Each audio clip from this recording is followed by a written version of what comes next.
নির্বাচন ব্যবস্থাটাকে 15 বছর ধরে এটাকে তিলে তিলে ধ্বংস করা হয়েছে। প্রশাসন এবং আইন শৃঙ্খলা রক্ষাকারী বাহিনীটাকেও যে দলীয়করণ করা হয়েছে 15 বছর। এখন যেটা তৈরি হয়েছে যে নির্বাচন আগে নাকি সংস্কার আগে, এই যে একটা মতদ্বৈততা তৈরি হয়েছে। ছাত্ররা বলছে আগে সংস্কার এবং পরে নির্বাচন, এবং দেশের এই মুহূর্তে সবচেয়ে বড় রাজনৈতিক দল যেটি বাংলাদেশ জাতীয়তাবাদী দল বিএনপি, তারা নির্বাচনের জন্য একরকম চাপ প্রয়োগই করছে। আবার অপরদিকে জামাত বলছে আরো কদিন পরে নির্বাচন।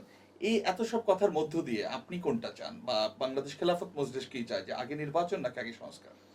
না, অবশ্যই যে এখানে প্রয়োজনীয় সংস্কার, এখানে কিন্তু সকলেই এই কথাটা মানছে যে প্রয়োজনীয় সংস্কারের পরে নির্বাচন। তবে প্রয়োজনীয় সংস্কারের যে মাত্রাটা সেই জায়গাটায় বিরোধ, এবং সেই জায়গাটায় অবশ্যই আমাদের অবস্থান খুবই ভারসাম্যপূর্ণ। আমরা মনে করি যে নির্বাচন হওয়ার পূর্বে এতটুকু সংস্কার অবশ্যই হওয়া উচিত যে নির্বাচনকে প্রভাবিত করার মতো কোনো রাজনৈতিক কোনো পক্ষ নির্বাচনকে যেন কোনোভাবে প্রভাবিত করতে না পারে। দেশের আইন শৃঙ্খলা রক্ষাকারী বাহিনী এবং প্রশাসনের যে সক্ষমতাটা যেন অর্জিত হয়। আমরা এখন দেখছি যে বাংলাদেশের প্রশাসন, বিশেষ করে আইন শৃঙ্খলা যে পরিস্থিতি, তাতে কোনোভাবেই এখন দেশের স্বাভাবিক আইন শৃঙ্খলা পরিস্থিতি সামাল দেওয়াটাই এখনো পর্যন্ত স্বাভাবিক হয়ে ওঠেনি।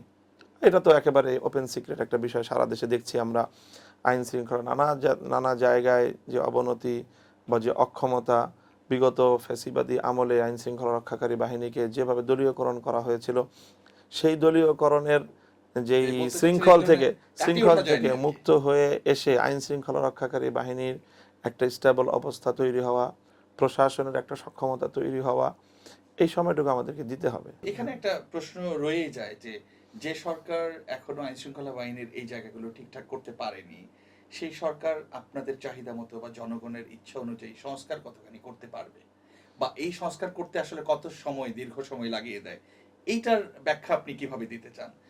যে নির্বাচন ব্যবস্থাটাকে আমি দেখব যে 15 বছর ধরে এটাকে তিলে তিলে ধ্বংস করা হয়েছে, এক। দ্বিতীয় হলো প্রশাসন এবং আইন শৃঙ্খলা রক্ষাকারী বাহিনীটাকেও যে দলীয়করণ করা হয়েছে 5 বছর না, 15 বছর।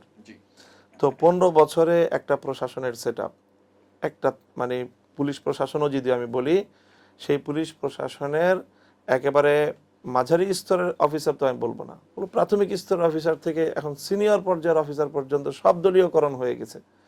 তো সেই জায়গাটাকে একেবারে ঢেলে সাজানো, এটা অবশ্যই বাংলাদেশের ইতিহাসে এই প্রথম এত বড় চ্যালেঞ্জের মুখে পড়েছে বাংলাদেশ এবং তার সরকার। অবশ্যই সময় সাপেক্ষ ব্যাপার। তার মানে নির্বাচনটা আসলে একটা অবশ্যই দ্রুত না আছে, আর একটু পরে আপনারা চাচ্ছেন বিষয়টা এমন কি? এমনই। আচ্ছা, তাহলে স্থানীয় সরকার নির্বাচন আগে হবে নাকি জাতীয় নির্বাচন আগে হবে, এই বিষয়ে আপনাদের কি কোনো চিন্তা ভাবনা? আমি এই বিষয়ের বিতর্কে যেতে চাই না।